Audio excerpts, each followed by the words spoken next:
I'm either chugging through water, and I don't mean drinking it. I just mean like chugging along with my head above it. I think you totally candy thunder, like treading water. I think yeah, that's what I meant. Yeah. That's what I said. So I'm interesting. You are. I wouldn't be interesting. You already are. Let's try this one more time.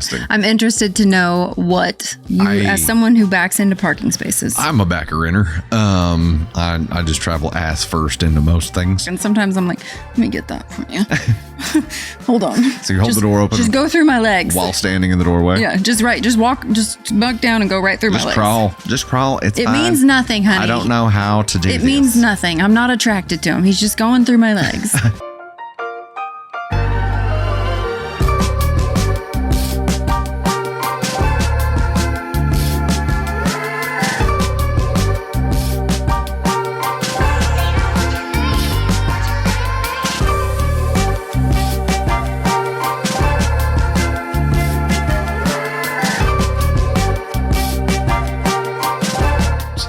Thunderstorms. I don't see anything. Okay. Just waiting on Dusty. It's first for everything. I'm just waiting on Dusty. First for everything, ladies and gentlemen. Here I am. Welcome to episode 2 of The Imperfect Storms. We're very imperfect here. Yes, very imperfect. So much so that this is take 2, and take 1 of episode 2 of The Imperfect Storms happened over a month ago. Absolutely, it did. It was before we left for vacation. When did we even go on vacation? That was March. Like a month ago. Literally a month ago. So that happened. And when that happened, we had the TGs strike here at home. And although the audio was monitoring for the entire episode, it was not recording. So that's sweet. We spent 2 hours chatting here. And then afterwards, I went to start editing and there was no audio. So I waited to tell Candy Thunder until we were on vacation. I'm like, hey, you want to hear something real shitty? It was okay. It was fine. Because, I think we wanted to take another run at this anyway. And you know what? Life hasn't got less hectic. That's for sure. Y'all, I feel like I'm either like chugging through water, and I don't mean drinking it. I just mean like chugging along. With my head above it. I think you totally candy thunder, like treading water. I think that's what I meant. Yeah. That's what I said. Chugging through water. Yeah, I'm treading water.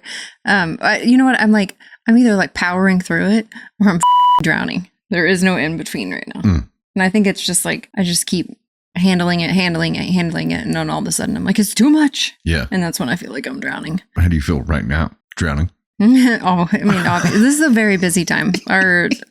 This is like birthday, Mother's Day, birthday. And I'm like, yeah. And it's just, plus the 2 businesses, it just feels, but you know what? You only get one life. So while it's hard, like our girls are turning 16. Littlest is turning 4. And I'm like, it's BFDs. It's worth it to make that happen. Yeah. It's worth it to burn the candle at both ends. I say that right now. Check back tomorrow at this time and I'll let you know. I'm not really sure. It has been incredibly busy. And I think even before we left for vacation, that was the stretch when we were actively fighting the tech gremlins with the Dusty Thunder content. Went on vacation, got back, finally got past that. But it's been just a constant barrage of stuff. With, kid events going on. The girls both had their varsity cheer tryouts, both made it. Now we're getting into practice type things. Brady's got track going on. Navy is a busy body. Always on the move. So all of that plus our adult responsibilities. Yeah. And I'm like, let's start a mental health journey. And then 2 days ago, I'm like, let's start a physical health journey in the middle of all this. Well, I think those two things. I don't know where I'm going to that shit in, but I am going to it in some form or fashion. Well, because of everything we have going on, those 2 things are very important. But you're right. It becomes a matter of timing. And I think this is a great topic to start with, right? When you have a crazy busy schedule, how do you make the time? They say you make the time for the things that really matter to you, right? You will make the time. Like, how do you make the time for physical health and for mental health? How do you force that when every second of your day is already allocated? I think that's the that's the big quandary, right? So I started like a 30-day like mental health, kind of like life coaching type thing. And the other day I was putting my makeup on, tending to Navy, but also like had my day 3 video playing in the thing. And I'm trying to absorb this information. And it was a little overwhelming, but at the end of the day, or at the end of this short segment, it was like a 20-minute thing. I was like, by the end of it, I was writing down like the notes that I wanted to take, and Navy, like I told her, explained it to her, like, I just need a little bit of me time so that I can process this. And she's like, oh, yeah. Is that enough? Yeah. Hold on. So, is that good? Have you listened to it in the car yet? I did. The first one I did listen to in the car, and I noticed, like I really liked his voice, and it helped me. You can go ahead and say who it is. I think that's okay. Oh, Corey Muscara, I think is the name. I'm not sure how to pronounce the last name, but Muscara. I was listening to it in the car, the first one, and I did notice that it calmed me down, like while driving. And I like was in a hurry, but I didn't feel rushed, so I thought that was interesting too. Taylor Swift does the same thing for me in the car. Like it makes me is it because not focus on the assholes? The comfort of something you already know and enjoy. Yeah. Really, I just love the tone of Taylor's voice. But I think kind of the same thing. It's more like a tone of voice thing that makes me feel more calm, I guess, and not like I'm not as aware of all the assholes in the world whenever I'm feel more focused on something else. I mean, I'm aware of my driving, but I'm not aware of like people being shitty. Yeah. I tune out the shittiness. I understand what you're saying, and tune into something that's an actually ADHD going to help thing, me. like having that additional stimulant that prevents you from being hyper aware of everything else. I think is something that a lot of people need. I think it's interesting that so when you're listening to Taylor in the car, and we will circle back to the whole.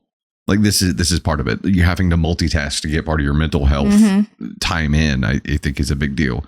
I have not done that. Whenever I'm in the car, I'm like, either I'm driving one of the girls or Ava's driving me, and then I'm driving Navy, and they're in control of what we're listening to. But even when I drop Navy off, I'm either complete silence, so I can like think and have a moment of silence before I get to work.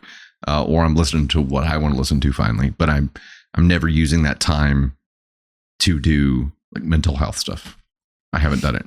I don't want to. I will say, I think that I don't give complete control of the radio to the girls. I know you don't. Brady never chooses. We do that differently. Yeah. I make, because they're never going to have complete control over. Like they could have control over their own radio, but they're never going to have like complete control. They always have to share. They always have to have like other people are going to want to do things because we have a bigger family. And so I think in my mind, I'm like, it's important that they understand that like, hey, this your turn on the way there, Ava's turn on the way back, or Kieran's turn this time, or Navy's turn this time, or whatever. But I'm like, I don't want to listen to the Moana 2 soundtrack 87 in different times languages in the same day. And 2, like listening to that over and over and over again, like makes me lose your mind, not chill. So it doesn't bother me, and I only let her completely control it if she's the only one in the car. Yeah. If other people are in the car, I'm like, you're not the only one in the car. You're not the only one with a vote here. Right. She doesn't understand that. No, she doesn't understand that. But the mental health time that I have done, I obviously, have therapy sessions mostly weekly. Right. And then it's sporadic. The time that I get to like write in my journal. And there are other things that I want to do and need to do that I need to make time for. But like we talked about, once Ava starts driving, which is going to be less than a week from now. Right. That frees up a little bit of time in my mornings where I can actually start doing the physical fitness stuff that I've been wanting to do in the mornings and I haven't had time to do. So I think some things, like you obviously can't cram everything into the day. Something's got to give at some point to create the time to do that. But there is also the element of you do make time for the things that really matter.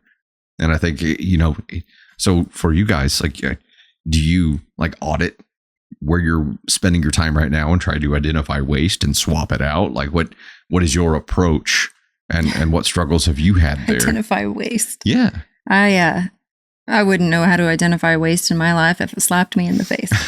And I mean that with all seriousness, because I'm like, I being around like one of those balls inside of like a pinball machine. That's how I feel about being my day. around. Yeah. I like it. And sometimes I just turn in circles and I'm like, oh, that needs my attention. Oh, that needs my attention. Oh, that needs my attention. I just turn like, and then I'm like, it's too much. Navy's like, you want to sit with me? And I'm like, yes. I've done 10% of everything. Yep. 100% of nothing. No, I get it. I'm thinking more of like, is there a time that I can identify where I'm wasting 15 minutes doom scrolling frequently? You know what I mean? Mm-hmm. And I don't really think that I have much of that, but sometimes I do. And sometimes I can be like, okay, when I catch myself doing that, I need to put it down and do one of those things that I keep wanting to do, but saying I don't have time to do. And maybe that's the trick. Maybe we really do have the time. We're just using that time for different things because we haven't really decided that we want to be fully committed to doing it. That I understand. I think it's a commitment to, maybe the tipping point is being convinced, being dedicated to the result.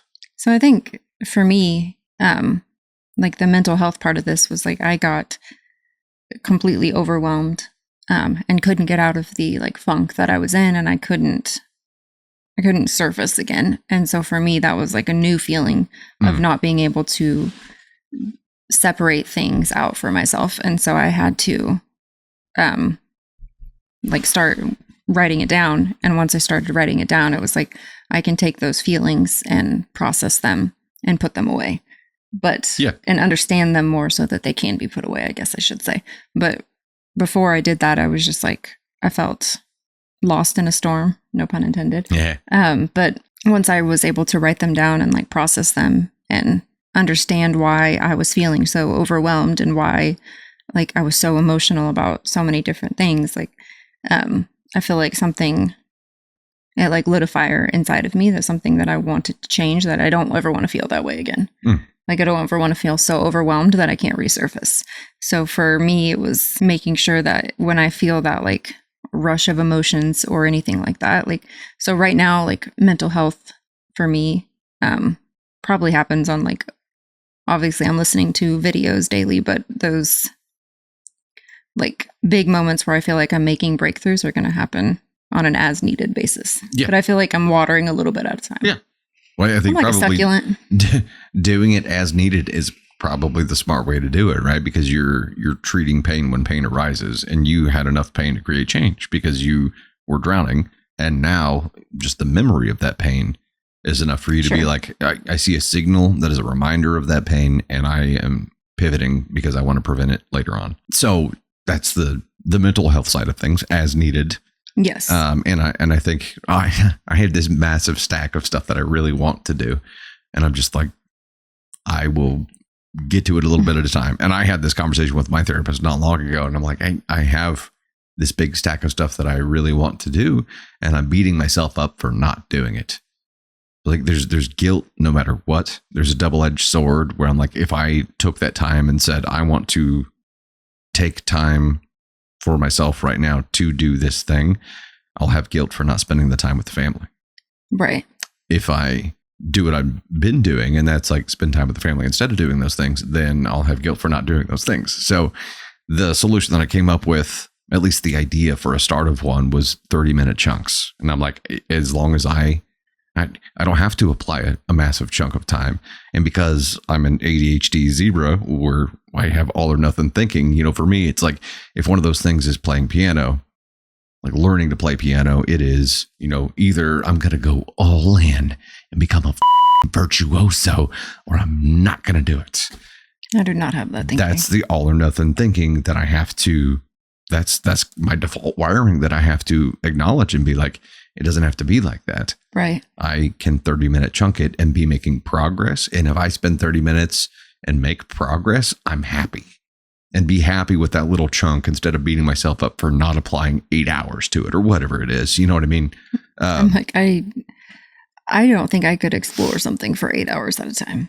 8 hours like was an exaggeration. Okay, I was like, I feel like I would go insane. No, I mean, I completely could. But I feel like I might explore Reddit 8 hours to get a dog, but those are broken up in chunks. That's work. Yeah. You know what I mean? That's work, but that's a necessity. Whenever I like fully dive in on something, I could spend hours at a time diving in on it. Mm-hmm. But it doesn't have to be that way to fill my cup in that area. And that's what I'm trying to train myself to understand right now, is that you don't have to create a ton of time for you time. You can do it in very small doses and be okay. Like sometimes you just need a few minutes, even if it's a multitasking few minutes, like that small dose is enough to keep you going. Right. Yes. I understand what you're saying. But I'm a person of extremes. So I'm like, I will spend an entire day doing this thing. Like I want to do this thing 100%. And you cannot have everything at 100%. I think especially it's important to remember that you can't have everything at 100% if you choose to have children. Mm-hmm. Because they require the majority of your time, and you've chosen to do that. You've chosen to invest in that. And so I think it's important to remember that when we bring kids into an equation, don't give up yourself completely, but you do give up parts of yourself that were you find out how selfish you are. Yes. Yes. You find the selfish parts, and the things that you want to do have to sometimes take a backseat, and you can't do everything that you want to do because family. Yeah. And at the end of the day, for you and I, those, like the family that we're building right now, is our legacy. Like that's us. Mm-hmm. That's what we're going to remember our life by. Yeah, and not absolutely. Not the us things that we want to do. Yes. And I don't think, I think there are plenty of people out there who get to the point where they have lost themselves and resent their family for it. Bingo. Right. And so I think it's important to, like what you're doing, like you said, those 30-minute chunks where you get to dabble in what you enjoy, to remind yourself that you are an individual, not just a dad, not just a husband, but you have these things that you love that bring you joy. And then you can circle back to your family and have those things. I think it's a good balance. And if you have that balance, it's much easier to enjoy that time with your family too. Yeah. Because it's not your job. It's not, you're not being forced to do that. That isn't, everything is an elective. There are some days though, and I had one of them recently, whenever I came home with Navy on a Friday at 1, you said you were going to get Ava, and it was raining, and we sat on the couch, and she wanted to watch something, and I'm like, yes. Time. And I was jelly. I sat on the couch, and I shit you not, for her and I for 6 hours, and she just wanted to chill, and she never chills ever. So I just took advantage of it, and it was one of the best times that I've felt I just felt fulfilled and re-energized after that. I felt like a new person because it was very I didn't realize how much, one, that she needed that, and two, I needed that, and just the time, the closeness that her and I had, physically and just mentally, those things, it just felt like it re-energized both of us. Yeah. It's super jelly that you got a bunch of cuddle time. Mm-hmm. I feel like that's not something amazing. that I get opportunities, that either one of us get opportunities to do often. I don't think you could sit down for that long. I would agree. And I 100% can. I mean, by the end of it, I was I gotta move, but, doing it just, I don't know, just taking that time and not making myself think about anything or do anything. I was reading my book. She was watching TV. And then we were watching TV together, and just not doing anything, not having someone, require something of me every minute was just a break that my mind and body and spirit welcomed generously. Yeah. It meant the world to me. I think I felt rich. You're supposed to be able to just be still, like a couch potato, and I'm not mad about it. I don't think that's being a couch potato. I think that's, I felt like it. It's enjoying the ability to be still, and I struggle. Mm-hmm. I struggle not fighting gravity. You know what I mean? Right. Because if I'm sitting still for what feels like too long, I'm I should be doing X, Y, Z. And that's those times where I'm internally logging waste. Like I'm labeling that as waste because there's something productive that I should be doing, not realizing that that is productive as well. Those are the jewels in life. Yeah. But it's like especially post babies, post parenting. Yeah. Those are the moments that are not going to come by very often. Yep. And for us to have like a free Friday afternoon, night, and to be able to take like full advantage of that, I'm like, put that in my journal and be like, today was a great day. This was the day. I did nothing. Yeah. I achieved nothing. I did go to work and then I picked up Navy, but the last time we had a day that was somewhere close to that was this past Saturday, where like we slept in, Navy crawled in bed with us, and then it was like, oh, we don't have anything on the calendar until 5:30. I'm gonna go game. Navy can come play in the studio, and then you discovered that the pantry was full of ants. I was gonna go take my everything shower. Like shave my legs, do the mask in my hair, scrub my face, do all this stuff. The hour-long shower. Yes, where it's like steaming hot, depths of hell water. And I'm getting ready to go get it. I've got my towels in the warmer, and I go to get my Zyrtec, I think, out of the cabinet. And I open it and I see an ant. And I'm like, and this is our pantry with our food and stuff. And I'm like, oh no. No. Oh no. And so I'm like, smash. And then I see another ant. Smash. And then I'm like, oh, and then I look up and they're just crawling along the hole, like tens of them crawling along. And it had been raining a lot. Yes, raining a ton. Yeah. So which I'm sure drove them inside because they had just, re-emerged from their winter slumber. And they should have stayed sleeping. But anyways, we found where they were coming in, like around the door.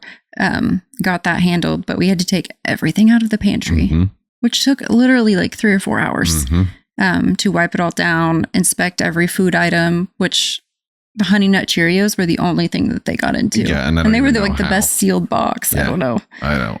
Because they were in one of those containers, right?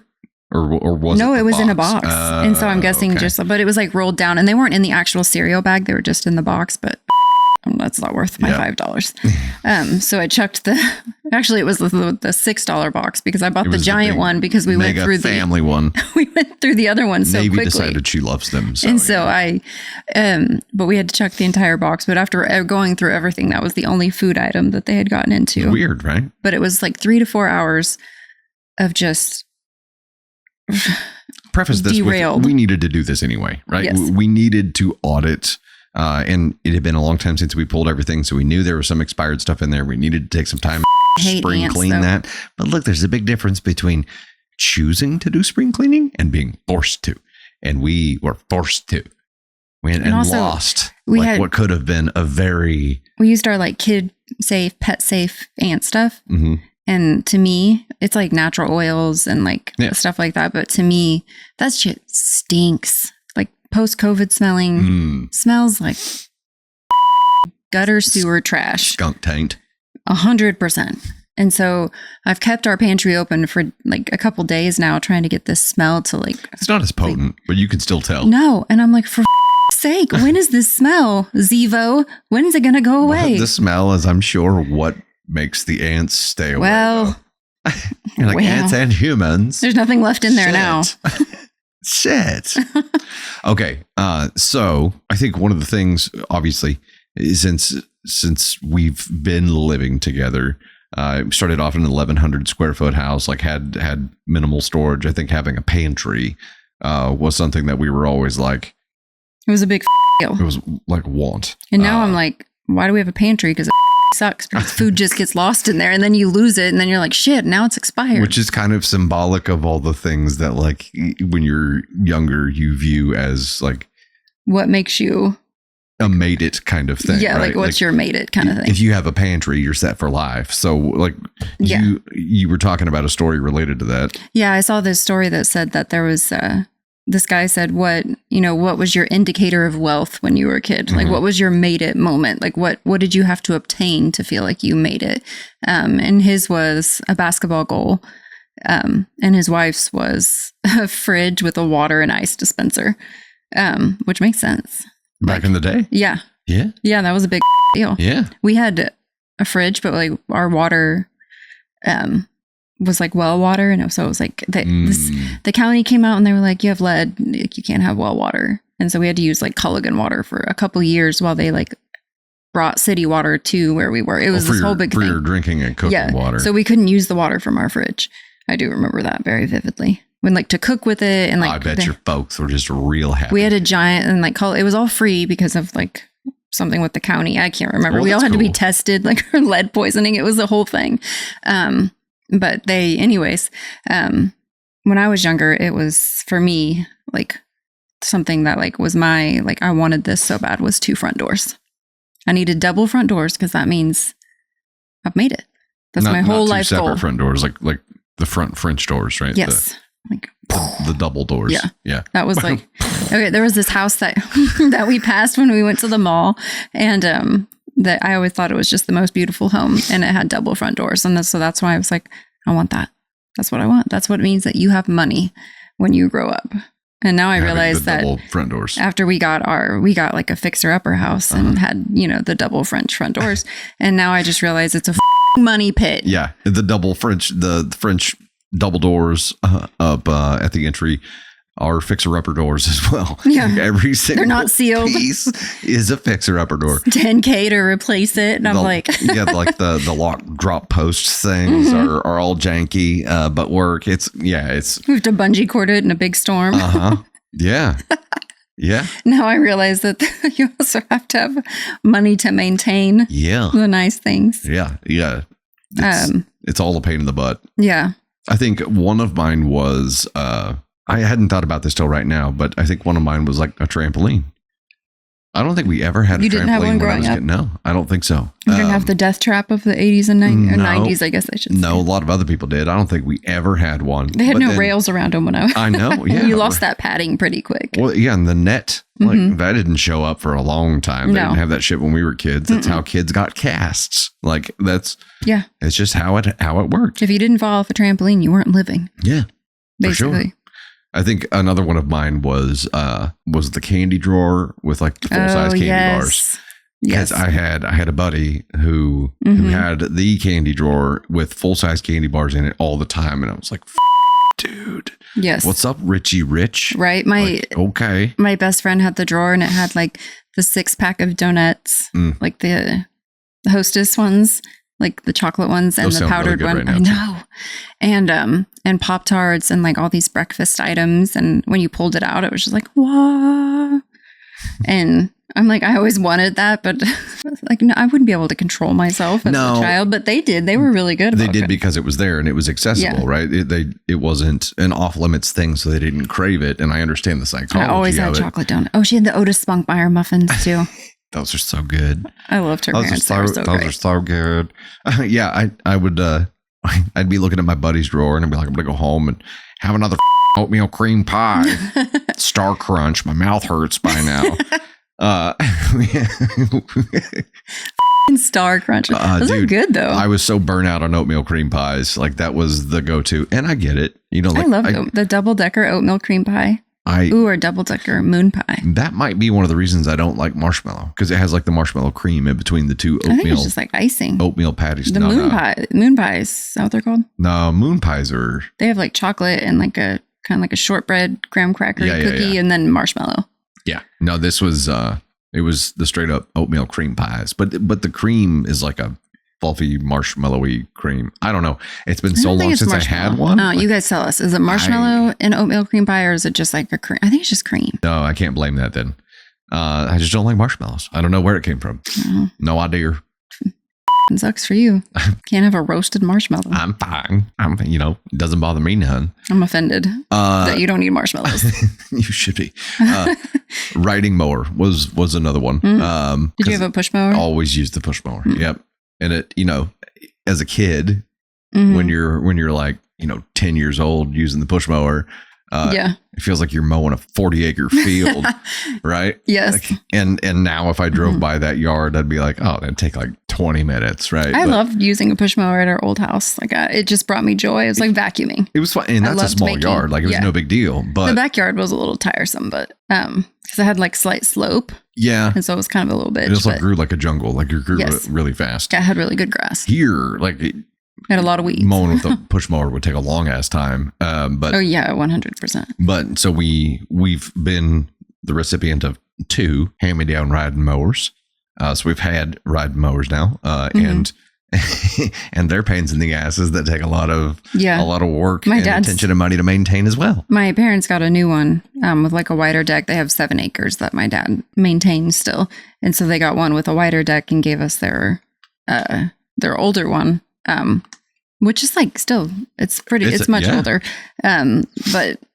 It's a damn good mower. Yeah. So it's like the 0 turn, like great thing. But yeah, my dad, I love it though. I love that he shows you the ropes with the mower. I broke it last time I used it. That makes my heart happy. I broke it, and I've had to tag him in for help a couple times this year already, and it's only April 22nd. But he knows. I mean, it was his mower forever, so he knows right. Yeah, he knows how to make it run. He's like, you got to whisper to it like this, and you got to smack it 1 time, and then you got to turn this knob, and then jump up and down and spin around 2 times, and then turn the key. Sure shit, it works. But I did break it recently. Broke I didn't break it. The drive belt slipped off and got all tangled up, and drive belt needed replaced. So it was like halfway through mowing. I'd have done the front part, but it was in a not great spot to leave it, right? So I hollered at him and asked if he had dealt with that before, and he actually had a couple of the drive belts. He had dealt with it before. Handy. And he's like, yep, I'll be right up there. It's a little bit of a pain in the ass to get to. And I'm like, well, I want to learn. It's like, I will crawl up underneath there, and if you could give me the tips and point and tell me where to touch and where not to touch, like that would be a BFD to me. So that's what we did, and a lot of it was 2-man job kind of stuff. So it was fun. But going back to it, it's like that was a you made it kind of thing. And I think all of those things you look at as a kid when you're younger and you think are made it things, you realize later on are just pain in the ass things. Right. So I'm interesting. You are. I wouldn't be interesting. You already are. Let's try this one more time. I'm interested to know what was like a made it thing for you as a kid. Do you still find that? Yeah, chat. What was it? And comment and tell us. How do you view it now? Yeah, is it still something that you wish you had? Did you obtain that thing, or you realize that you don't need it? Up to this point, it's been like the childhood version of things, right? I think you could also go to like the not adolescent, but like the teen and maybe young adult side of things too, because Ferraris and airplanes, right? I was like, I don't get excited about cars. I'm going to have a giant warehouse with supercars and airplanes, and that's going to mean that I made it. And now it's not my dream either. I would still love to learn to fly at some point, but I wouldn't want a Ferrari. Not that I'd love to drive one, but I wouldn't want to own one. We couldn't afford it. I couldn't afford to put it in the garage. I'd have it sitting in a driveway, like outside in the elements. Like I was trying to think about myself as a teen and what something that I would have. Like a really nice curling iron. A chi iron, a straightener. I was telling Ava that whenever I was younger, like straightening irons weren't really a thing. And like if you wanted to straighten your hair after you blow dried it, you used a curling iron. And she's like, how? And I was like, I don't know, you just smooth the hair. Like, and she's like, so you had curled ends? I was like, yeah, look, the pickings were slim. Like that's all we had. You got what you got and you didn't throw a fit. But I was telling her that we had to use that. And I was remembering that I could only curl my hair like, so each side, like this side was curled this way and this side was curled the same way. So like I couldn't figure out how to curl it to go the same direction on both sides of my head. I'm going to find that picture and see if we can we'll make it happen right here. It looked like the wind was just coming from one direction all the time. But yeah, it was probably something like that. You looked like fast when you were standing still. The ability to go like to a makeup counter and buy like whatever you wanted at like an expensive makeup counter. That probably would have been like something that would have made me feel, I don't know, as a kid. Yeah. So to have like the ability to have all the aesthetic, anything that you wanted and have. I wanted a new car. But I don't know that they were like, that was like high on my priority list. I mean, I did the stupid 18-year-old thing and did buy a new car and didn't read the fine print and all that crap. But I drove that bitch for a decade till like things were coming off the buttons on the dash. And I'm like, come on, girl. Yeah, you got this. You can make it. I never had any problems with it. Like it worked just fine. But yeah, I paid it off and I was like, I do not want another car payment. Yeah. $300 a month at 18 is when you're like going to college and stuff. Yeah. It sucked. That's still a chunk. Mm-hmm. That $318 a month. I remember that. Like paying my last payment, and I was like, whew, did it. Done. I've achieved something in life. It was not worth it. Never doing that shit again. Yeah. Did that shit again. Yeah.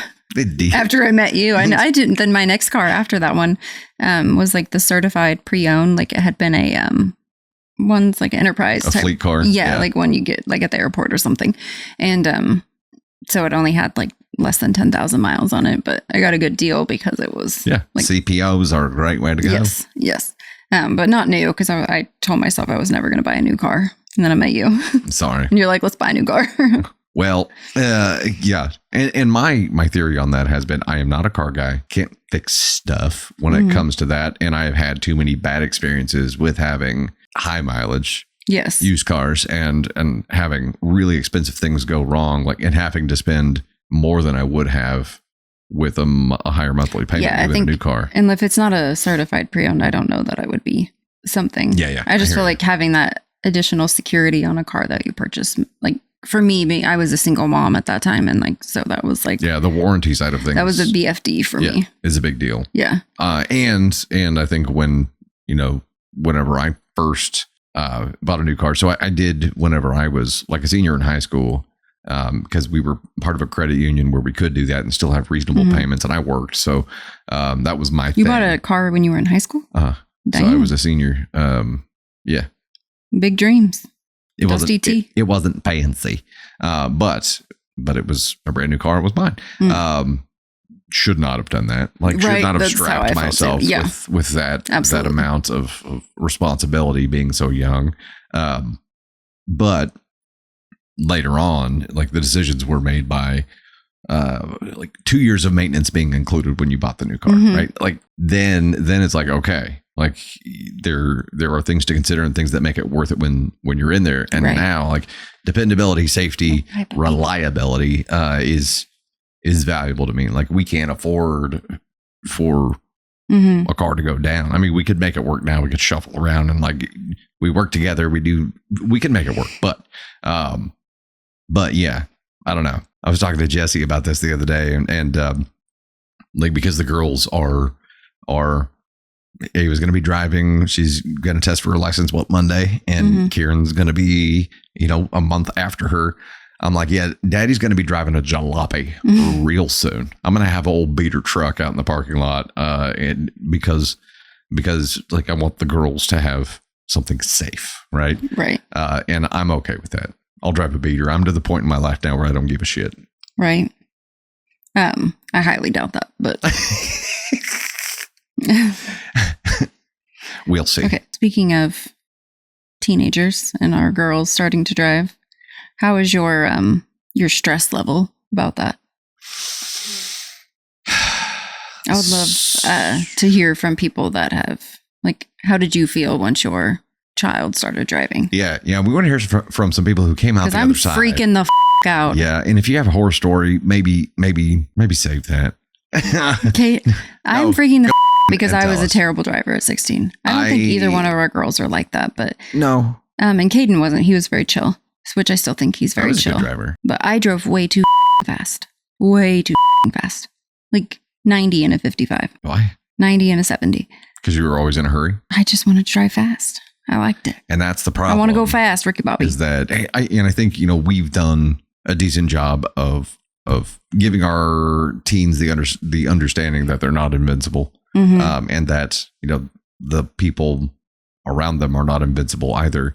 And I think maybe it was different when we were younger where no, it wasn't, because it's the same way now. You go to the high school parking lot and you see them flying out of there. Douchebags. Every single one of them thinks they're invincible. And that's the problem. I didn't do that in the parking lot, like around other people. I mean, I guess I did on the highway, but it was like, I wasn't that kind of douchebag. I just like to drive fast. I understand, but you know, the kid who's flying out of the parking lot and almost hitting people in the crosswalk is definitely going 90 and a 55 as well, right? Like, yeah, you know, that person is also doing that. I was not like that type of asshole, but I just like completely disregarded that I believed I was invincible. Yeah. And I didn't believe that anything would ever happen to me.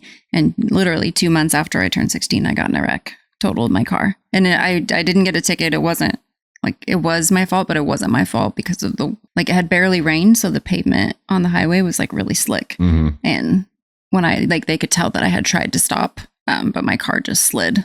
Like something happened with something and it like froze. ABS? I think so. And I just hit them. Yeah, ABS went out. Your brakes locked out. But they saw it, like they did like the little thing on the highway where they like measured where I had tried to stop. Yeah. And because I came over the top of a hill and someone was stopped on the next hill for a school bus, which was on the opposite lane. Mm. And when I tried to stop, my car just would not stop. And I wasn't actually speeding. But here's the craziest part is I got off the highway like 10 seconds before that and I wasn't wearing my seatbelt. Why? I don't know. No clue. But I put my seatbelt on because I was like, oh, I'm getting on V highway. I should put my seatbelt on. And I got in a wreck like 10 seconds later. They're like, highway? Nah. V? Yeah. For sure. Did you calm down as a driver after that? 100%. So it wasn't that long when you were driving like a demon. I mean, I think I still was driving like a demon after that. So you did not calm down after that? Not on the highway. On the highway I did. I drove the actual speed limit, but. Gotcha. Yeah. So I obviously there are still a lot of people who think they're invincible on the road. And that's the part that scares me for our girls. They don't. We can't control other people.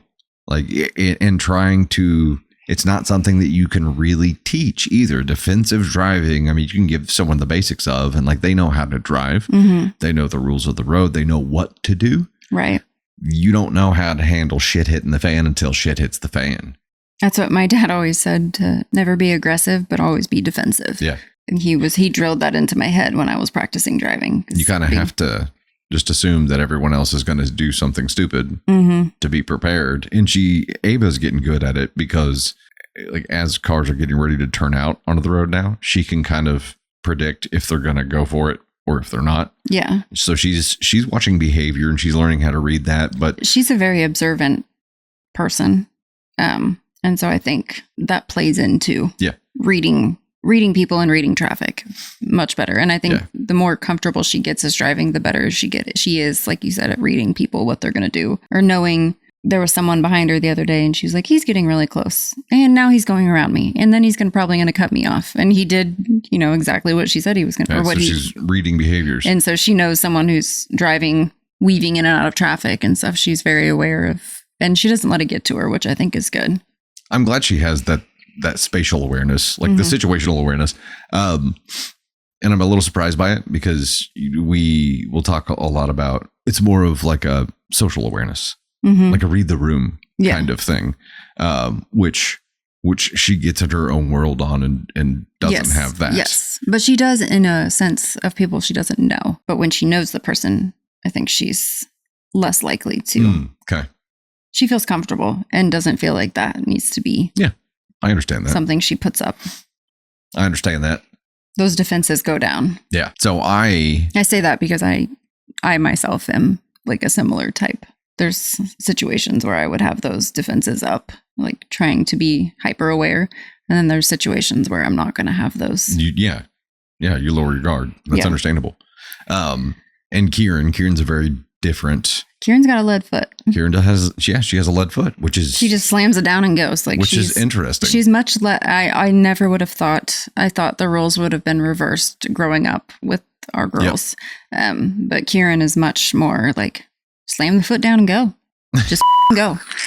And Ava's like, I'm like, Ava, honey, you're going 24 and a 35. Let's just try to bump it up at least a 32. Let's not impede the flow of traffic here. Right. Yeah, it is dangerous to go slow.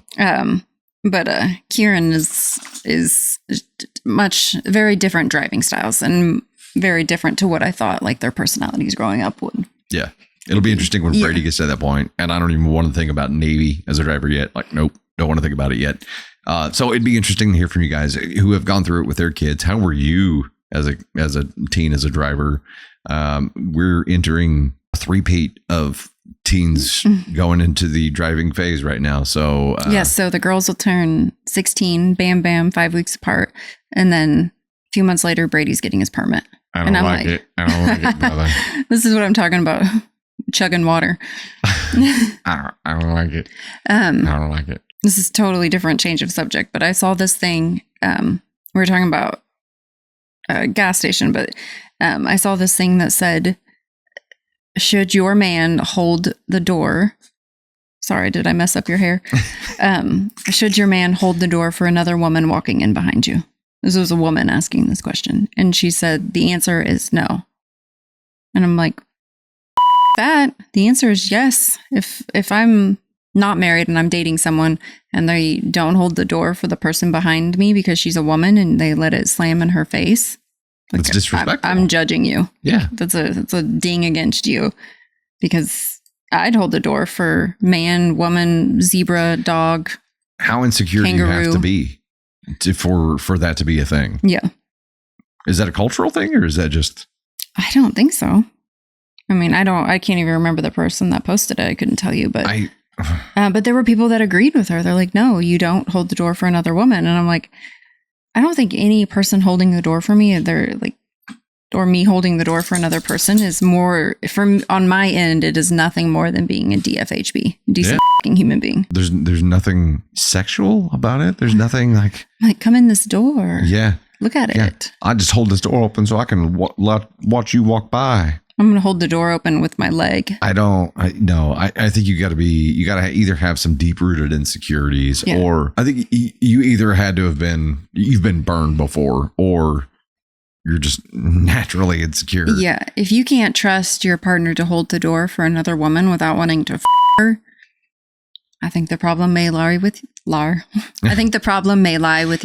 partner, because I don't think somebody holding a door, like you said, it's not a sexual act. It's not something that is going to make somebody, I'm not going to be like, oh, wow, he held the door for me. That really turned me on. I really want that person because they held the door for me. I think holding the door for another human being. Hodor. Yeah. I think holding the door for another human being is just a decent thing to do. Well, you know what isn't a decent thing to do is if a person is too far away and you try to hold the door for them and you make it awkward, you don't do that. There's a fine line of distance where you don't hold the door. And if you're making me feel like I have to run because you're holding the door for me, that's too far. Yeah. I'll get it myself.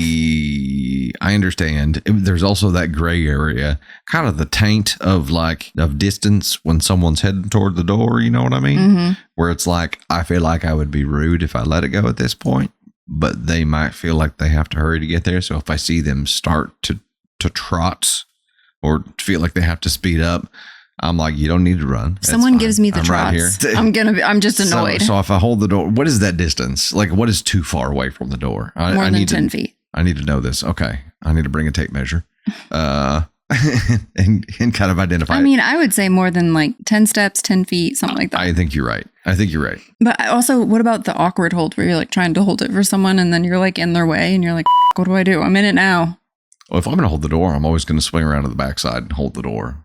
Not me. I'm going to full Hodor. I'm awkward as Sometimes I'm like, let me get that for you. Hold on. So you hold the door open. Just go through my legs. While standing in the doorway? Yeah, just walk, just buck down and go right through my legs. Just crawl. It means nothing, honey. I don't know how to do this. It means nothing. I'm not attracted to him. He's just going through my legs. That's it. It's like a fart car wash. Come on.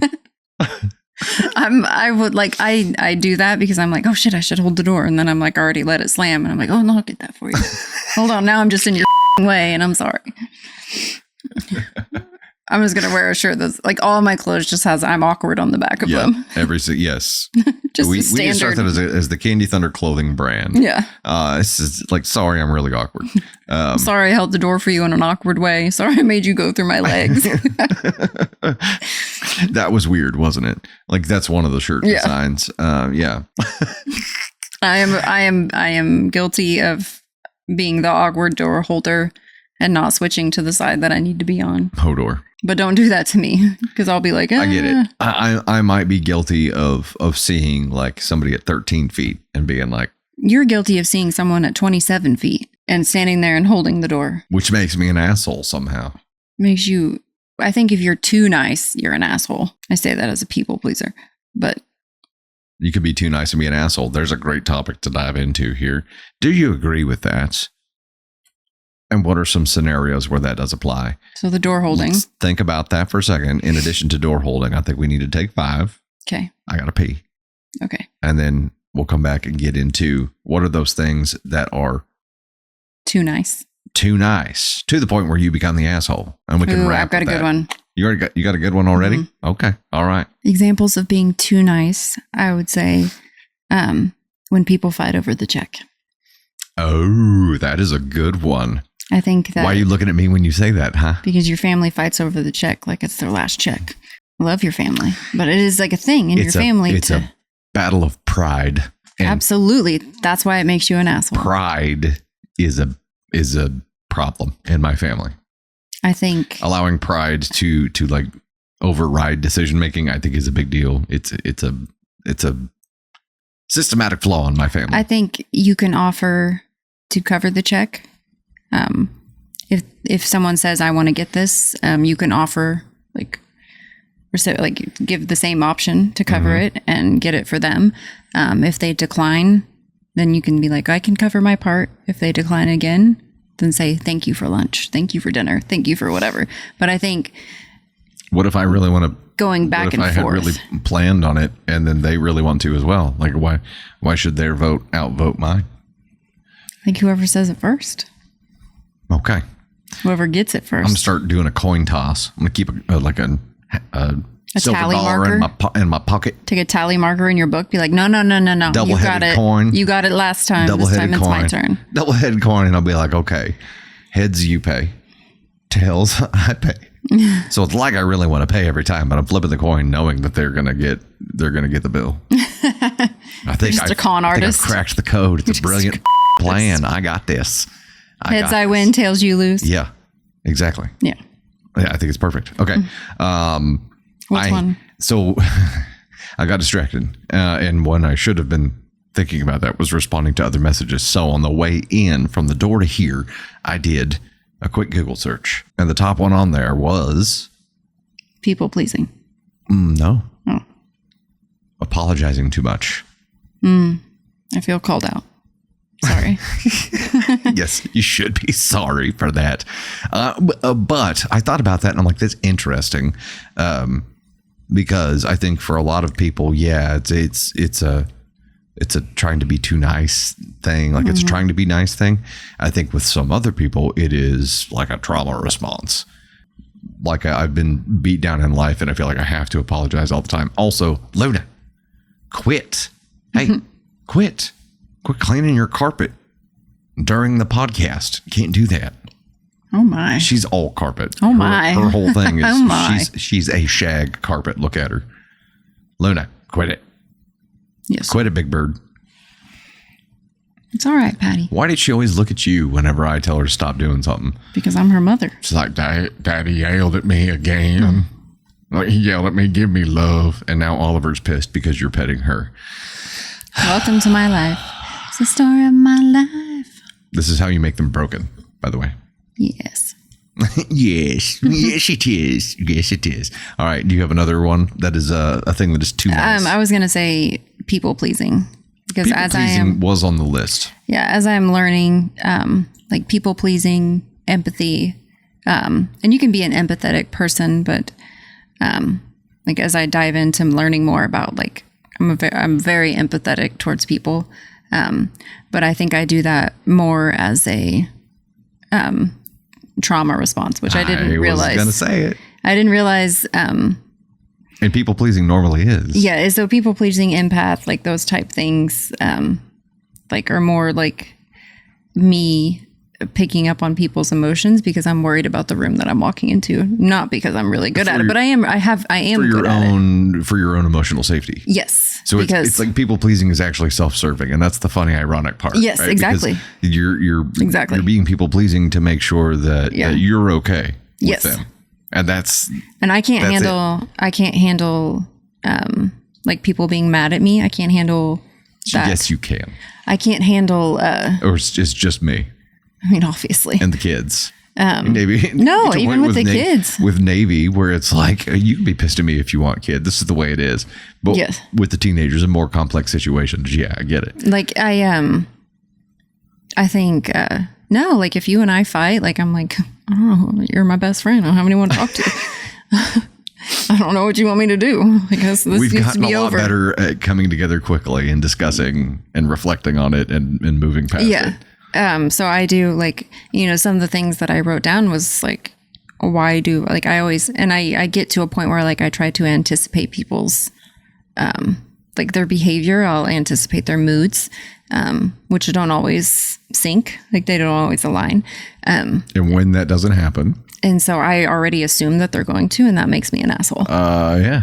So people pleasing and empathy can lead to asshole behavior. Indeed. And we read a story in the live yesterday, the Monday Night Live, where it was about the guy who wook up and his girlfriend had stayed up like really late reading. Oh yeah, she wasn't an asshole.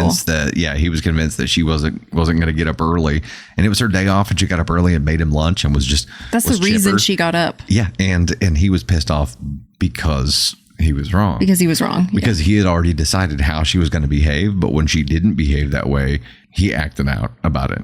Yeah, I don't get like it. No, but it's I'm not an asshole like that. But it's still like anticipating people's behaviors. So it's like what you do when that doesn't align, I think largely determines. But you already are. I'm already bracing. You're already feeling that they are going to act a certain way. So you've already braced, but you've already also like formulated responses in your mind. And that makes me an asshole. Like it really does. Yeah, it can. It definitely can. So I think, and like I feel like that was one of the things. Like I do take on other people's problems like a sponge, like I soak it up. And I think whenever I was in my funk and I feel like I couldn't come up for air, and looking into like, why do I do the things that I do? Like that was one of it. And it was like basically saying like, as people pleasing, like you're basically an asshole. Like, and you're doing it to yourself. Ain't it wild? You're being an asshole to yourself, basically, because you're using all your resources that you should, like, for self-preservation, and you're using all those and applying them to other things, and you're giving them out, and you have nothing left for yourself. And it was like that was one of the examples that they used. Yeah. And it's like it makes sense because but you're also doing it in a self-serving way, just not realizing it's a self-serving way. So you're doing it for yourself. Yeah. You're like stuck in a weird floating zero gravity space. It's interesting. So that is one of the things that I am currently working on that, like those things. But yeah, I think it's kind of funny that we do this in a way that's like, I want to make other people happy, but we do it because we're scared of what happens if we don't. Like it is just so, and we talked about this too, where you can have the most perfect childhood, but things are still going to cause changes to your core beliefs. Things are still going to be traumatic just because you didn't experience abuse, as a child doesn't mean that you don't have traumatic stuff that happened to you. And it doesn't define how you respond to situations. Like those things happen no matter what kind of childhood you had. And I told Ava that the other day. I'm like, she's going through like, obviously like changes in high school and like friends and all this stuff. And I'm like, and I told her what you said, and it was trace it back and find out, what it is that's causing you to feel this way. Yeah. And that was one of the things. And I'm like, and it could be something, and I told her, I'm like, it could be something that I did unknowingly. Like I've never intentionally tried to hurt you, but like I was a first time mom. Like I know I made mistakes. I know I did things that caused you to question things about yourself. Like I'm like, I don't need you to shy away from that being an issue. Like you need to explore all options so that you can figure out how to combat this issue and like move forward in a healthy way. And I was like, I'm 100% like I'm doing the best that I can, but I know that I've fallen short. Sure. And so, like every day we're up, we just don't know we're up till later. Right? And so I'm like, even though like, I love my parents and I had the best childhood, that doesn't mean that things that happened in my childhood didn't cause me to become very aware of people's emotions and stuff like that. So sure, everybody's trauma is different, right? Yes, obviously there are. And we call it trauma. It could be called something else. But. Sure, I mean, call it whatever you want, but a lot of people's We're all a lot of people's situations are much darker than others. Yeah. But yeah, everybody goes through a journey of their own. We all have our, I'm sorry, it was awkward. We're all yeah. I think it's important to remember that. And there was, the hurt people. We're all hurt people. Yeah. And I don't think that we ever some people intentionally hurt people, but I think that we all do things, some of us intentionally, some of us unintentionally, that hurt other people. And it's crazy because we hurt those other people with the trauma that they've experienced, like the things that we're doing, it's all just one big domino effect, like a butterfly effect. And so I think it's interesting. I try to think about that and like give people more grace. Because of the worldview that you have now. Because I realized why I did things the way that I did and why I looked at things through my lens that I looked through them at, and why I responded to things the way that I do. I think I have more empathy for people, seeing my behaviors reflected on people younger than me. I definitely see why they're doing that. More real empathy than the people-pleasing empath. Correct. 100%. Yep. Okay. And that's the path that I'm on right now, and it feels good to like acknowledge the why. There was one more that I wanted to get through on there. Oh shit. Oh, okay. It was another example of being too nice, putting other people's needs in front of your own. Right. And I think, you think back to your parents. I think about my dad was a classic example. A lot of old school dads are, right? Mm-hmm. Like I will go work my hands to the bone all day for my family. Right. And I will do it with holy underwear and socks, and I'll ride a bike if I have to. And I will completely be a servant leader. But I think there's a point where you disserve yourself so much that I think that's a path to losing yourself. Yeah. 100%. Like, at the end of that, you've done so much for other people. You have no clue who you are. And which causes you've done a lot of yourself a disservice. Yeah, like exactly. You're a shell. And eventually, you'll learn traits, but you will lose yourself in that process. Mm-hmm. And a lot of people feel the first inkling of that right after having a baby. And going through the true caregiver blitz that happens with brand new babies, right? You start to feel like a freaking shell, and you just start to feel like you're losing yourself a little bit. And that's where I think people start learning those things. But I'm trying to think of some more examples of putting other people's needs in front of your own that make you an asshole.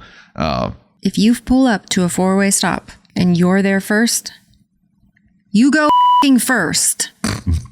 I don't want you to wave me on. I don't want you to tell me it's okay to go. One. I want you to go because you got there first. And that's how the road works. Yeah. Those people are especially assholes to the person behind them. I'm like, they're like, why didn't you go? It was your freaking turn. Don't wave me on. You're making a choice for all of us right now. What are you doing? And then you're like, no. And then you're like, I'll just go. And then they start to go. And then you start. I'm like, no, none of this would have happened if you had gone in your turn. Are you, me? Okay. I'll wait. You go. Okay. No, I go. Okay. Love that game. Love it. I saw someone. Which makes you think, as much as I hate roundabouts, I love roundabouts for that. Oh, yeah. It eliminates the 4-way stop. It eliminates that bullshit. I saw someone stop. I don't know what they were trying to do, but they stopped like 2 car lengths back from the stop sign at the 4-way stop. And I was like, well, maybe they had to pull over for something. So I was like, I waited an appropriate 2 seconds, and I'm like, nothing has happened. Okay, I'm going to go. Because they were stopped before me. Yeah. When I start to go, they gun it. And I was like, that feels like a trap. I'm like, what the fuck just happened? And then behind me, like inches from my car, they're just like, whoosh. And I'm like, I'm not certain of what I just experienced, but this is the first one. Where they sped through in turn. Oh, so they were perpendicular. They were way far back. Yes. Okay. Yeah, they were to my right. So they would have gone first, but they never moved. And so I waited that appropriate time, and they were, like I said, they were not even close to the stop sign. Like I thought, oh, maybe they just pulled over. And it was the weirdest experience. This happened after on the way home Monday night before the live. Really? Yeah. And I was like, dude. You definitely, dude. I see more weird shit happen now. They were probably on their phone, and the person in front of them went 1 minute ago, and they had no. No, there was no one there. They were just coming down a hill, and they just stopped far away from a stop sign. There was no one else on that side, and I was like, I'm utterly confused. There are different cameras that have different sensors, and those different sensors have different, they call them like crops.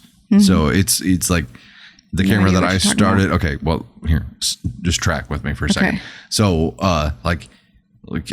some cameras will have like essentially a built-in 1.5x zoom because it's a crop kind of thing, right? I wonder if some people's eyes are like that. Some people's eyesight is different. You have your eyesight scores like blurriness, nearsightedness, farsightedness. I wonder if some people have more zoom than others. Yeah, but why wouldn't he have gone? He knew he was there first. No, I know. And you're sure he wasn't on his phone or something?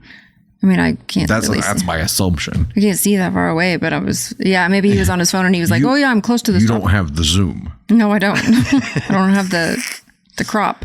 I don't know what you just called it. Is that what you called it? I love how as soon as I start talking like techie anything, you're like, "You lost me." Like it's the first word, I just checked out. I'm like, nope. Absolutely. No, I don't know this language. Stop. Does not compute. My brain was like, Goldie and Bear. That's what my brain did when you started. Life is one big happy ending. Can't get comfortable. When Navy wants to wear something that is like a dress and she's wearing pajamas or something, she'll go, I'm uncomfortable. Oh my gosh. And then she'll say, it's itching me. The uncomfortable thing. The bamboo pajamas are itching you? Yeah. Really? It feels like you're wearing air. Really? I call bullshit. She'll cry about it. Right over there at the piano. I was playing the other day, and I was playing through the speakers just to have fun. And so she could come over there and play on the keyboard with me, which she loves to do, and it's great. So I was like, okay, it's playtime now. And I'm like, come on over, beat on the keys, have fun. Play the black keys, play the white keys. And I was playing different chords so she could actually play things that sounded decent. And she goes, I'm uncomfortable. And I'm like, what are you wanting, kiddo? She's like, I want your chair. I love that. The fact that she's uncomfortable means she wants something. Yes, it is a new thing. It's only been a couple of weeks since she started doing this. Itchy. At least to me. But I'm like, okay, like just come out and say it. You don't have to play the game. That's how I told her. I'm like, that's not how we communicate things that we need or the things that we want. I'm like, we communicate with our words so that we understand each other. And where do you think she learned that? I'm uncomfortable to get something that she wanted. Like she learned it somewhere. I don't know. We're women. She probably saw it on one of her videos that she's watched. No, I don't think so. I think she said something. The first time I remember her saying it was she wanted someone to lay down with her. And she said, I'm uncomfortable. And it worked. So there now it's just anything that she wants. She's like I know how to be comfortable and this ain't it. Anything she wants at all. Yeah. I'm comfortable. I wonder. Okay, we'll keep an eye on this situation and we'll tell you which is the weirdest one that she tries that on. We'll just keep an eye on that one. That'll work. I saw a question on one of the social media sites and it was like, people who back into parking spaces, what are you trying to prove? As someone who backs into parking spaces. I'm a backer inner. I just travel ass first into most things. That doesn't make sense now that I've said it. This is me stopping your leg tops. There are a couple of reasons that I do this. First of all, I try to think about whether my need for convenience is going to be when I'm arriving or leaving. So I assume that whenever I'm leaving, I need to make it as easy as possible to like just get straight on out of there to save myself time when leaving, because I'll probably be in more of a hurry when I'm leaving than I am when I'm arriving. Right. So I'm like, I can take 30 extra seconds now. Unless you're me. And save myself 30 seconds later. I have to do it. Like I have to do this either way. I might as well just do it now. Right. But you can't do it when you go to the grocery store. Correct. Because you need your ass hanging out to be able to put all the stuff in. We learned that from my Sam story. Yes. And I do think about that. I'll think about when you pull through. My natural instinct is to start pulling through, and I'm like, oh, hold on. Am I getting? How many things am I getting? Yes, is this a passenger seat getting thing or a trunk getting thing? Exactly. Yes. Exactly. Am I getting Diet Coke or am I not? Right. So that's my first thing is I'm thinking more about my departure. But also, I will say that with most vehicles, and I think it was like 2014 and after, we're wow, you backed away and I still heard it. Yeah, it was so loud. I felt it coming. It was a growl. It was a growl. You got a Jaguar in there. A Jaguar.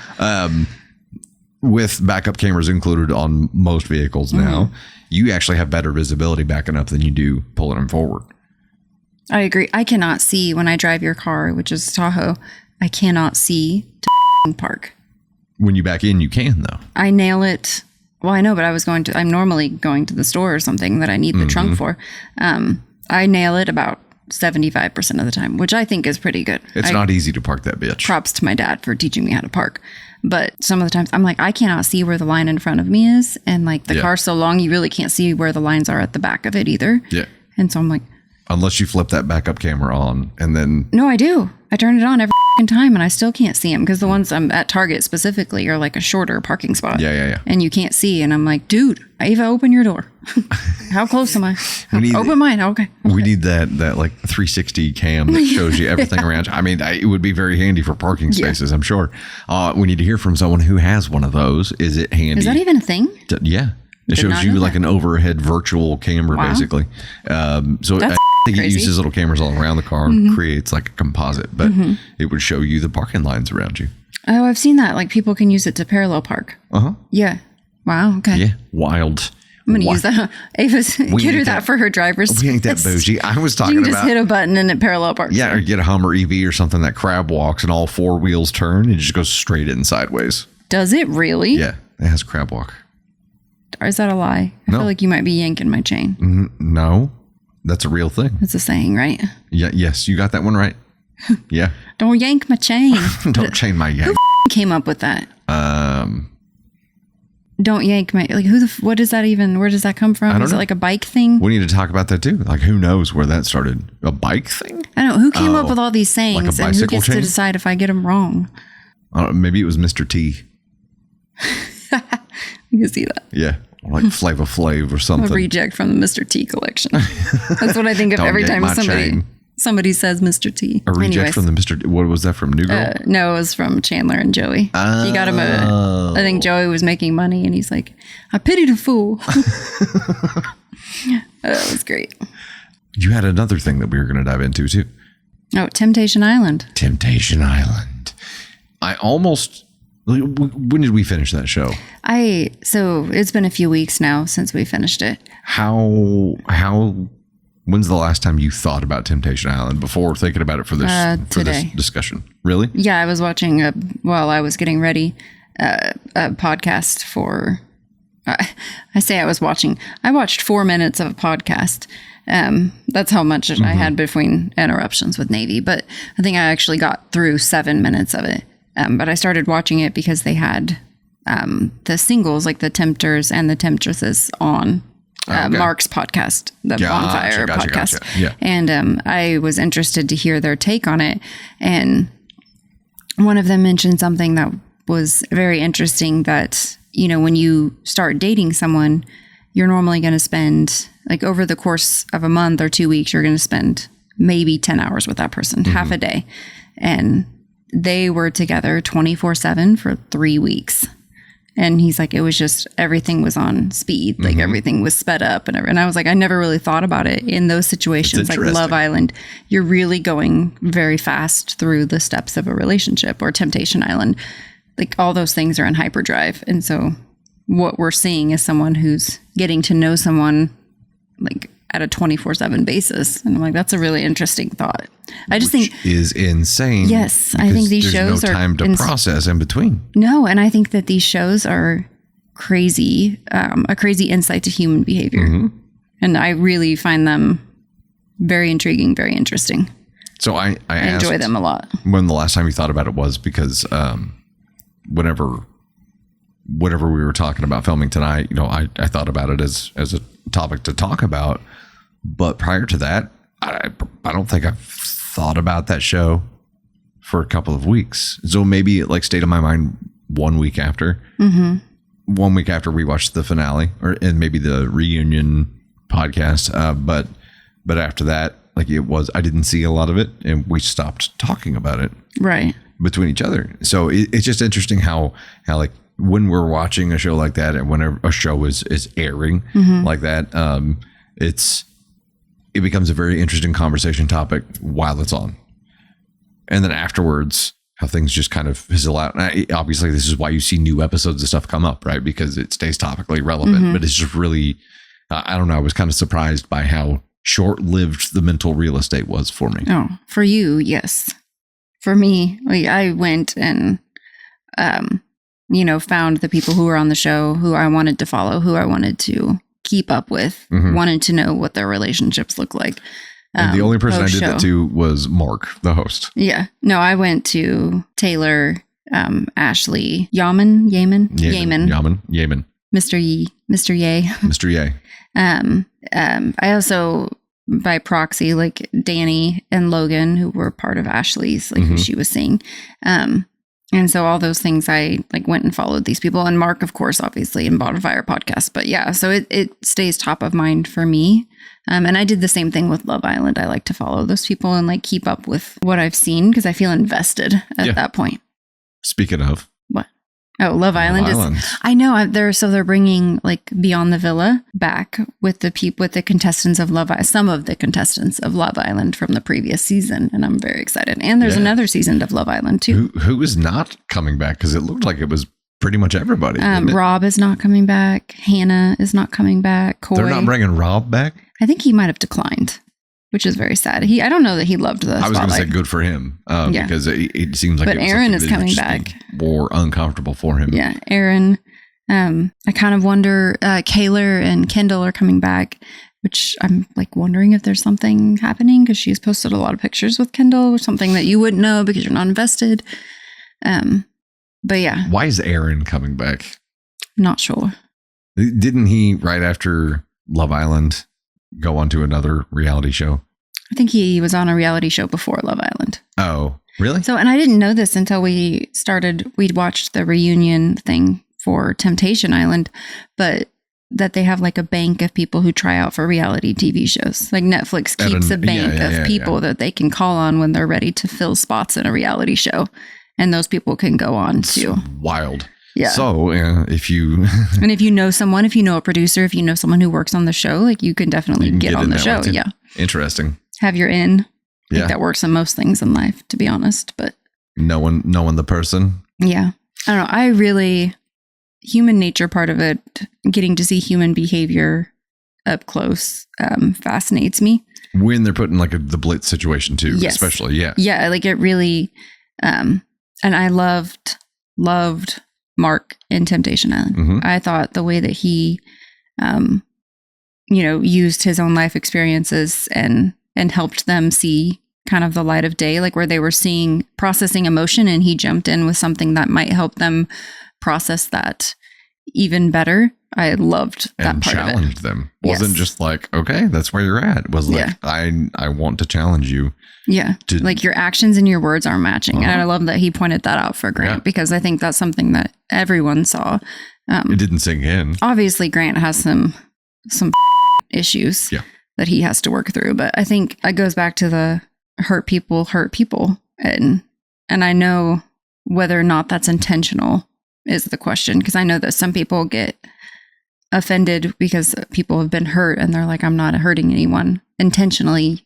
No, you're not, but unintentionally you probably are. There's things that you react to that probably hurt people. I know that about myself. Yeah. Well, I do believe that everybody believes they're doing the right thing. Absolutely. Even if that right thing to them is hurting someone. I think there's a reason for it. And in their mind, that reason was enough to make it okay. Yep. I understand. But I think there's also people that don't think that what they're doing should hurt anyone. Yeah, agree. And that the reaction they get from someone else is unwarranted. Yes. Yeah. I hear you. But I Oliver's enjoyed doing yoga right now. At least that's why it's called Downward Dog. He didn't just do Downward Dog. I don't know what the second one was, but Upward Dog. It looked like he got a good stretch out of it. I don't know. My body couldn't do that. You know that stretch when you it's like you're laying in bed and you wake up and you just like extend everything all the way and you can feel it all the way down to your toes. Stretch. It's the best stretch ever. Yeah. Yeah, Your body feels like it's moving for the first time. I feel like I if I tried that right now, I would cramp somewhere. In my feet. You know what I mean? When you're stretching and yes. You start to feel it in your feet and you're like, no. Don't you do it. Don't you arch. I won't. Don't you do it. Do it. Foot cramps are the worst. Oh, a cat, maybe followed by a calf cramp. Those are the worst. Oh, Charlie horses. Yeah, I experienced those for the first time when I was pregnant with Ava. And I woke up and thought I was dying. And I was like, oh my God. And so I had people over and we were decorating Ava's room. And so I was in bed and I was like, and my mom comes running in. She's like, oh my God, are you okay? And I'm like, no. And I didn't know what the was going on. I had never had a cramp like that. My baby's in my calf. And she was like, I don't know what's happening. Bless her heart, though. She rubbed it out until it finally went away. But I thought, I was just woken from a dead sleep and had that. And I thought that's the worst. Thought it was the end of my life. This is how I go. This is what's taking me out. I don't know. Labor was easier than the cat. And they kept coming after that. At least I knew then. I knew what I was dealing with. But I was like, the calf cramps that I had pregnancy, like the labor was easier than dealing with those. Being woken up from a dead sleep to that pain was... Mama Cass, ham sandwich, Candy Thunder, Charlie horse. That's what took you. Mm-hmm. I didn't understand. It's Austin Powers. Oh, okay. Yeah. It's been a hot minute since I've seen those movies. We should watch Austin Powers again. I don't think I'm in that era of my life anymore. I don't think I can appreciate that. We can't watch dumb movies together? I don't think I can appreciate that. I'm your Travis. We can watch American Pie. Okay, that's actually funny. I found that movie funny back then. I have not seen that movie in a hot minute as well. So maybe I would. Maybe like Anchorman. Okay, that I can watch. Yeah. We should put that on. Yes. That I'm down for. I'm ready to get some Anchorman quotes like resurfaced in the Dusty Thunder content. I want to be on you. Did you just invite me to a party in your pants? I'm sorry, that came out wrong. I want to be on you. That was such a good movie. We need to watch some funny movies again. We need some funny shit. Yes. Right now we are currently watching White Lotus. Not funny. No, it's pretty. It's not funny. It's interesting. The first season was funny. Yeah. Yeah. But it's quirky mystery. Yeah. I enjoy it though. Yeah. We've been too busy to watch it for the past few days, but I'm very interested in like a thriller type show. Mysteries. Yes. There was this one series called Fall. Like with Jamie Dornan, I think, or Dornan, however you say his name. That was really good. And I'm like, I really kind of want a show. You watched it with me, but I really want to watch a show like that again. Cannot remember what that was about. I'll explain it to you. It was a good show though. It was very good. She was what's her name from X-Files? Gillian Anderson? Oh, okay. Is that her name? Yeah. She was like the detective and he was a serial killer, and yeah, it was a very weird or wannabe kind of killer. I don't remember. I'd have to watch the recap, but then I'm sure I'd be like, yeah. Yeah, it was a pretty good show. But that's like, I really, really want like a crime, thriller, drama type show. Yeah, but one that's funny. No. I'm just kidding. I don't think that would fly. This would be my mac and cheese. I can watch this by myself.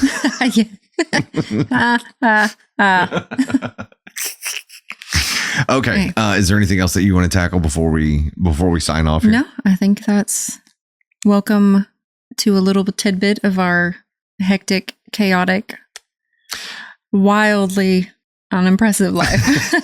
Wildly imperfect. Yes. Okay, so this is episode 2. We are going to get more structured with this as we go. This was we finally had the time and forced ourselves to sit down and record this. So like getting into structured segments is something we definitely know that we're going to do, but still want your input on that. What kind of stuff do you want us to focus on? What are some cool ideas that you have? Are there different topic areas that you want us to adventure into? Would you like pop culture topics? Hot topics. Would you like what's trending in social media? Like, are those topics that you'd want to discuss? So Navy starts school full time at the end or the beginning of June, and that's when we'll have a few additional hours to be able to. No, we're going to start filming every other week to allocate to filming. Yeah, so there'll be 2 per month, and we have that scheduled. It's happening, but it's happening. Until then, we're at the mercy of our own personal schedules between Dusty Thunder and Stormcloud. So 5 kids. Yes. Yeah. So it is, we are going to get more into it. And that's an interesting thought. You know, like we could basically recap the social hot topics for the last couple of weeks. Is that something that you guys want to see? Is that something that you'd want to explore? We're still not going to get into politics or religion. So none of that. Sorry. Yeah. Well, I don't want to hear our. Yeah. You don't want to. We don't want to taint your views of us. We don't want to taint your taints. You know what I mean? Yep. Yeah. Not with that. I don't want to have differing opinions. I think that's just such a safe space, and so politics is definitely not something that I'm going to tap into. Yep. And it's always it's heavy. It's not fun. It's a lot. It's heavy where we are, and it's a lot. It's not fun. So it's just not something that we're gonna. I don't want to bring that. I think there's enough of it out there already. I don't want to talk about it. Don't you bring that demon into here? Yeah. Not in this little segment of the internet. Yeah. Where we don't have to talk about it. But anything else? Wide open. So we want to hear your ideas. Still, we have received several already. And when we get time, we'll make a formal structure. Yeah, we did have a request for hearing from our teens about a blended family. That's obviously at their discretion. We would never force our teens to be on camera.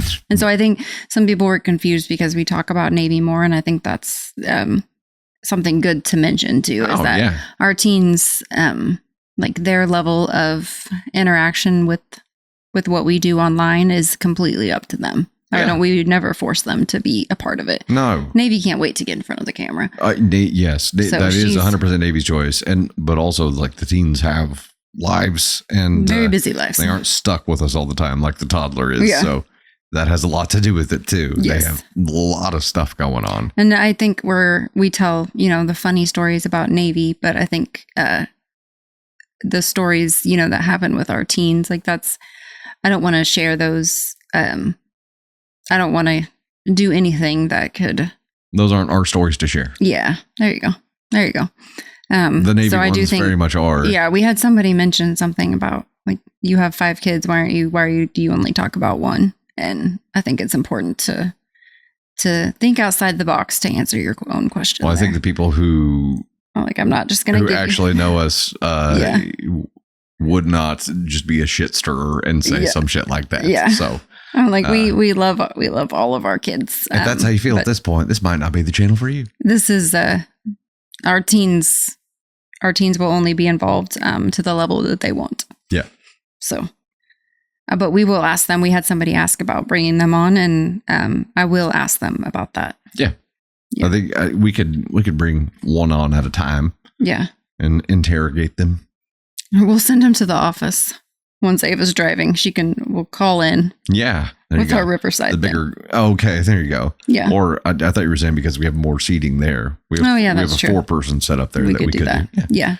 You wanted to make it more complicated and tech heavy. Look at you. I know. You're rubbing off on me. I'm sorry. It would be really cool. We could have each person in a separate studio and do like a quad feed kind of thing. It'd be super cool. That happens in real life. I know. We don't need it to happen here though. Every time I'm telling you, like I tried to upgrade the camera system that we use at the agency to go do B-roll filming. And it was part of my pitch to Candy Thunder to let me upgrade the camera that I used for the Dusty Thunder stream.